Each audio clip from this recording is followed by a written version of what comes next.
What's up, you guys? Here says, and I really wanted to do a video where I just go through my emails because you guys have been emailing me like crazy. So I thought, let me sit down, let me go through them and answer a few in a video. And I noticed a common theme, like 80% of the emails are about how to get over a breakup. I don't know how I became the expert on this. Overall, breakups suck. They suck really, really bad. And they hurt. It feels like you're getting your heart ripped out.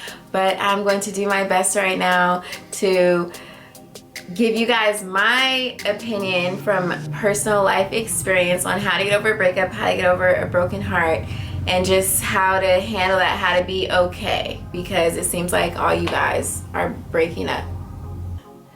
Okay, first I'm going to address the emails that start off with, oh, I really want to be with her or him, or we've been together for such a long time and now they say they want space but I don't want to break up. What do I do? Okay, if someone wants to be with you, they're going to be with you. True love and true like feelings, that passion, when it goes both ways, it's nothing that you question, you just feel it. It's there. You don't have to question it. The person isn't wanting to go anywhere. If someone wants their space and wants to be out of their relationship, my honest advice is to let them go, let them free. Do not try to force anything. And a lot of times, especially as women, I think we chase things that aren't even really love. We don't even know what love is. So we keep finding ourselves in situations where we're chasing these relationships that really at the end of the day aren't shit. They aren't built on anything. There's no like true unconditional feelings there. Okay, if someone doesn't want to be with you, let them go. And now that that's out of the way, for those of you who are getting out of relationships, especially the long-term relationships, cut off communication. Do not speak to them. Block their number, block their Instagram, just wipe them from your life. And that sounds harsh, but it's actually necessary, because seeing their life on social media and speaking to them, all it's going to do is remind you of that relationship and keep those feelings alive. And when that other person doesn't want to be with you, you're just really torturing yourself.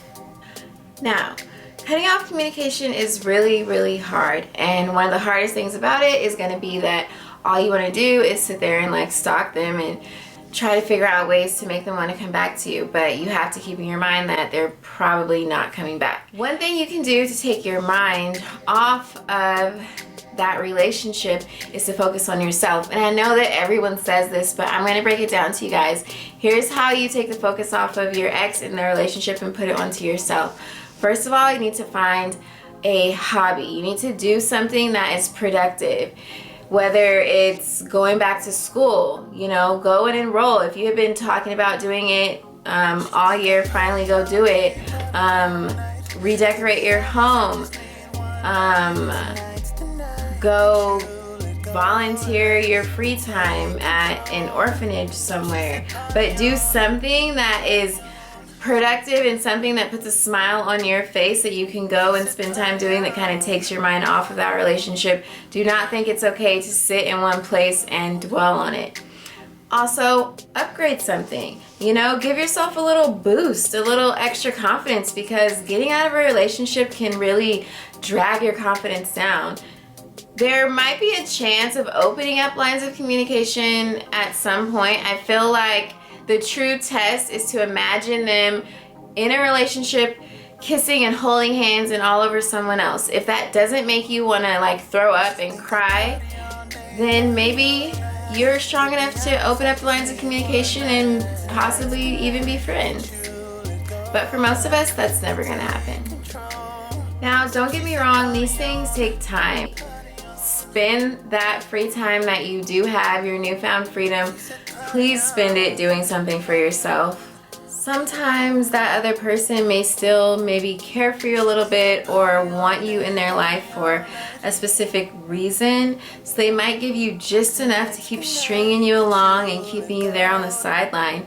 Don't allow yourself to be strung along like that. It's just going to drive you insane and do way more damage in the end. There's a big difference between that person hitting you up every day and trying to make efforts to work on their relationship, mentioning counseling and stuff like that. There's a difference between that and the person hitting you up every now and then when they maybe need something or need attention. Understand when you're just being kept on the side for a purpose.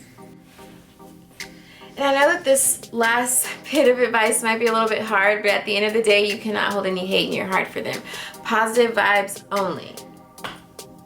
I know that it can be hard whether you're the person breaking up with them or you are the person being broken up with. There's a lot of anger being passed around. You have to find a way to throw that out. Just find a way to let it all go, because at the end of the day, holding that hate in your heart is only going to make you an angry, bitter person. Finding true inner peace and happiness is the best thing that you can do for yourself, because when you have it, everything comes to you. You no longer have to search or long for anything. It truly does come to you, including love. And yes, love does take work, but it takes work from both ends. It should never be from one side. If you really feel like you're in a relationship where you're putting in everything and the other person just isn't meeting you halfway, then maybe it's time to leave. And maybe the problem was you. Maybe there's still things that you need to learn and you need to work on to be able to have a healthy relationship. It's okay to leave and it's okay to be left. We're supposed to cross paths to teach each other new lessons. But you have to keep in mind, a situation that seems like the end of the world now could just be the beginning of something really great. The key is to keep it classy. No stalking their new boos, no stalking their ex-boos, no stalking them. Stay in your lane, keep to yourself, and focus on you. Focus on loving yourself and moving on with your life, not having that relationship or that person to validate your self-worth. So I hope this helped. I'm gonna actually sit down and reply to a few more emails right now that didn't have to do with breakups. I love you guys. I appreciate you guys. Thank you for all of the kind emails. A lot of you have just been sending me words of encouragement and I really appreciate it. You guys are awesome. I will see you next week. Love you guys. Bye. What was that? Oh. I'm chilling right now. Watching this game right now. Can you see it? Usually don't like sports, but I've really been getting into them lately.